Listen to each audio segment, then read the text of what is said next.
जहां अमेरिका की टैरिफ वाली धमकी इन दिनों दुनिया भर में चर्चा का विषय बनी हुई है, तो वहीं भारत ने अमेरिका को टैरिफ के मामले में रियायत दी है।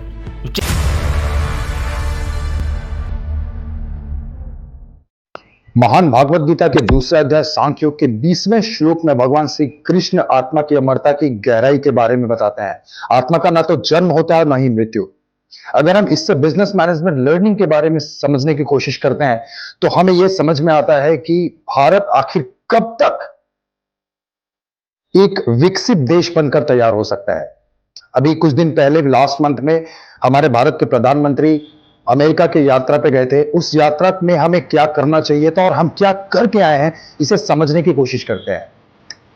भारत आज वैश्विक स्तर पर एक आर्थिक महाशक्ति बनने की ओर बढ़ रहा है, लेकिन क्या हमारा बिजनेस जगत सिर्फ तात्कालिक मुनाफे और त्वरित सफलता के पीछे भाग रहा है, या फिर हम सच में एक ऐसा बिजनेस मॉडल बना रहे हैं जो आने वाली पीढ़ियों के लिए भी प्रासंगिक और शक्तिशाली रहेगा। यह युद्ध समाप्त नहीं होता, यह हर युग में नए रूप में लौटता है। पहला बिजनेस मैनेजमेंट लर्निंग पॉइंट है लॉन्ग टर्म विजन और भारत की रणनीतिक चूक। आत्मा अमर है, लीडरशिप भी दूरगामी सोच वाली होनी चाहिए थी। प्रॉब्लम यह रहा कि सालों से बड़े बड़े मंचों से भारत और अमेरिका आर्थिक साझेदारी की गूंज सुनाई तो दे रही है, लेकिन जमीन पर कुछ भी नहीं बदल रहा है। 10 साल की योजनाओं का ढोल पीटा गया, पर आज तक एक ठोस ब्लूप्रिंट देश के सामने नहीं रखा गया। अमेरिका के साथ 2035 तक की ट्रेड पार्टनरशिप का वादा तो किया गया, लेकिन एक लीगल बाइंडिंग डॉक्यूमेंट तक साइन नहीं हुआ। चीन को टेक सप्लाई चेन में हटाने की कस्में खाई गई हैं, पर हकीकत में भारत सिर्फ भाषणों में ही चीन का विकल्प बन पाया। इतना ही नहीं, 2026 से भारत पर डिजिटल टैक्स बढ़ाने का ऐलान कर दिया गया और भारत की सरकार चुप बैठी रही, मानो आंखों पर पट्टी बंधी हो। अमेरिका भारत ट्रेड ग्रोथ की कोई साल दर साल रोडमैप नहीं बनाई गई, ना ही जनता को भी बताया गया कि असल टारगेट क्या है। 2014 से 18 बार सीईओ फोरम्स हुई हैं, लेकिन हर बार नतीजा सिर्फ फोटो खिंचवाने और डिनर तक ही सीमित रहा। 25 साल की कोई विजनरी डॉक्यूमेंट साइन नहीं हुई है, और सबसे बड़ी भूल, आज तक एक भी by partition long term strategic council नहीं बनी, जिससे सरकारें बदलने के बावजूद भी भारत और अमेरिका के संबंधों की दिशा पक्की रहे। यह सारी लापरवाही सिर्फ एक देश की नहीं, बल्कि दोनों देशों की साझा विफलता है।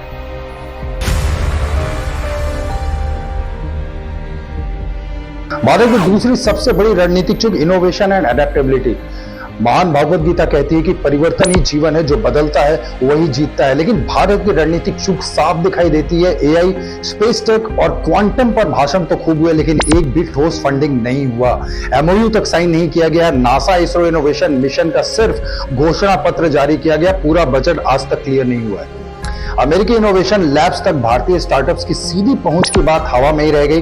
2025 से 2030 के बीच सिर्फ 500 डिजिटल स्टार्टअप के फंडिंग का वादा किया गया, जबकि चीन हर साल 500 स्टार्टअप्स के पीछे पैसा झोंक रहा है। Quantum computing, general AI and bio computing में भारत का निवेश अमेरिका के मुकाबले सिर्फ 8% है।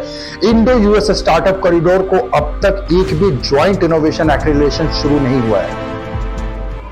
और ग्लोबल इनोवेशन इंडेक्स की अगर बात करें तो भारत अभी भी 40वें स्थान पर है, जबकि 2014 में टॉप 10 तक का वादा किया गया था।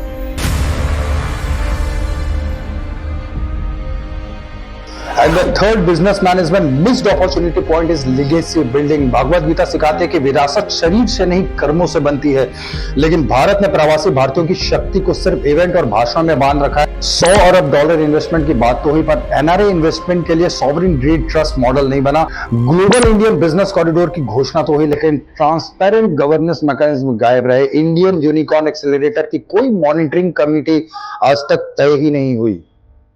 अमेरिका में बसे 45 लाख भारतीयों की फंडिंग पावर को सिर्फ पीआर इवेंट्स में दिखाया गया। कोई ठोस फंडिंग प्लेटफॉर्म तैयार ही नहीं हुआ। ग्लोबल इंडियन लीगेसी फंड की घोषणा करके भुला दिया गया।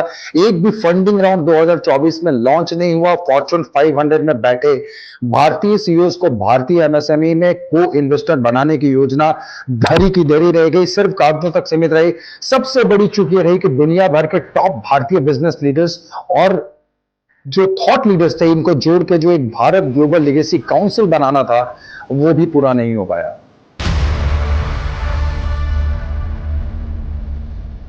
Business management learning point from Sri Bhagavad Gita is organizational culture. Bharat की ऑर्गेनाइजेशनल कल्चर में महान भागवत गीता और भारतीय मूल्यों की भूमिका सिर्फ योग्य दिवस और मोटिवेशनल स्पीच तक ही सीमित रह गई है। स्पिरिचुअल लीडरशिप, कॉर्पोरेट ट्रेनिंग और मैनेजमेंट रिसर्च में भारतीय दर्शन का समावेश करने का सपना केवल स्लाइड शो बनकर रह गया। फॉर्च्यून 500 सीईओज के साथ योग और ध्यान की चर्चा तो हुई, लेकिन इसे ग्लोबल कॉर्पोरेट कल्चर का हिस्सा बनाने के लिए कोई ठोस सिस्टम नहीं बना। MIT, हार्वर्ड और आईबी लीग जैसे इंस्टीट्यूट्स में भागवत गीता से आधारित मैनेजमेंट स्टडीज की बात तो अधूरी छूटी रही, साथ ही ethical investment and conscious capitalism जैसे टॉपिक पर भी भारत की नेतृत्वकारी भूमिका गायब रही। जबकि सिलिकॉन वैली में भारतीय मूल के CFOs की मजबूत उपस्थिति होने के बावजूद भारत ने स्पिरिचुअल CEOs मास्टर क्लास जैसे आइडिया में चीन को आगे कर दिया। भाई अब आप करो। भारतीय मैनेजमेंट कॉलेजों में भी महान भागवत गीता से आधारित लीडरशिप केवल एक वैकल्पिक विषय बनकर रह गया, जबकि इसे लीडरशिप सिलेबस का एक कोर्स सब्जेक्ट होना चाहिए था।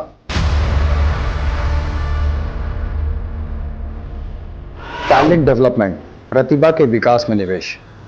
महान भगवत गीता से हमें यह सीख मिलती तो है कि आत्मा असीम है, सही मार्गदर्शन से सब कुछ संभव है। भारत के युवा दुनिया के सबसे तेज तर्रार टैलेंट्स में से हैं, लेकिन दुर्भाग्य यह है कि भारत ने खुद अपनी प्रतिभा को स्किल्ड लेबर एक्सपोर्ट का जरिया बना दिया है। हर साल लाखों भारतीय युवाओं को सिर्फ लो स्किल्ड नौकरियों के लिए तैयार किया जा रहा है, जिससे भारतीय युवा जॉब सीकर तो बन रहे हैं पर लीडर्स नहीं। यह देख के बहुत हैरानी हुई कि अमेरिका के साथ टैलेंट मोबिलिटी पार्टनरशिप में भारत को हमेशा कमजोर शर्तों पर साइन करना पड़ा। जहां पर हाईटेक और डीप टेक जॉब्स की बात हुई, वहां कोटा नाम मात्र रहा।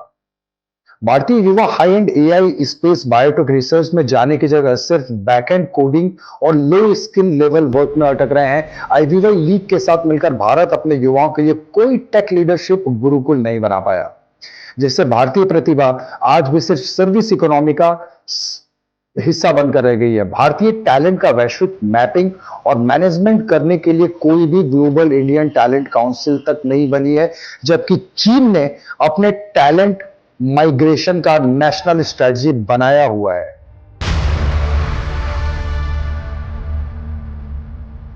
And the last business management missed point is sustainability and environmental responsibilities. Gita की महान सीख हमें प्रकृति और आत्मा के संतुलन को ही बताती है कि यही धर्म है। महान भगवत गीता कहते हैं कि प्रकृति और आत्मा का संतुलन ही धर्म है, लेकिन भारत ने अपनी ग्रीन फ्यूचर को भी ग्लोबल क्लाइमेट पॉलिटिक्स की गिरवी बना दिया है। ग्रीन हाइड्रोजन से लेकर सोलर टेक तक हर डील से भारत सिर्फ एक क्लाइमेटिक कंज्यूमर बनकर रह गया है। इन्वेस्टमेंट विदेशी, टेक्नोलॉजी विदेशी, पॉलिसी विदेशी और प्रॉफिट में भी विदेशी कंपनियों का बहुत बड़ा हाथ। अमेरिका ने $25 अरब ग्रीन इन्वेस्टमेंट का वादा किया, लेकिन 90% पैसा अमेरिकी कंपनीज की सब्सिडी में ही चला जाएगा। भारतीय इनोवेटर, भारतीय स्टार्टअप्स और भारतीय नौजवान के लिए कुछ भी नहीं। Green hydrogen deal PR event बनकर रह गई, जिसमें टेक्नोलॉजी ट्रांसफर का कोई ठोस प्रावधान ही नहीं रखा गया। और इसके अलावा अगर देखें, इंडिया US क्लाइमेट अलायंस में भारत को सिर्फ ऑब्जर्वर की कुर्सी मिली है, यानी हम सुनेंगे और वो डिसाइड करेंगे। सबसे बड़ा मजाक तो यह हुआ कि ग्रीन एनर्जी ने 50 लाख नौकरियों का वादा तो किया, मगर कोई ग्रीन स्किल्स यूनिवर्सिटी तक नहीं बनाई गई, जहां सोलर, विंड, हाइड्रोजन या क्लाइमेट AIT की पढ़ाई तो कम से कम हो सके। अगर ये विजिट की मैं बात करूं जेन्युइन तरीके से, तो ये विजिट बिल्कुल ही हवाबाजी रही। ये भारत की तरफ से एक बहुत बड़ी रणनीतिक चूक है। अगर हम बात करते हैं तो इस तरह की रणनीतिक चूक अगर आगे जाके भारत कंटिन्यू करता है तो ये भारत के भविष्य के लिए काफी खतरनाक हो सकता है। आपको क्या लगता है? कमेंट में जरूर बताएं।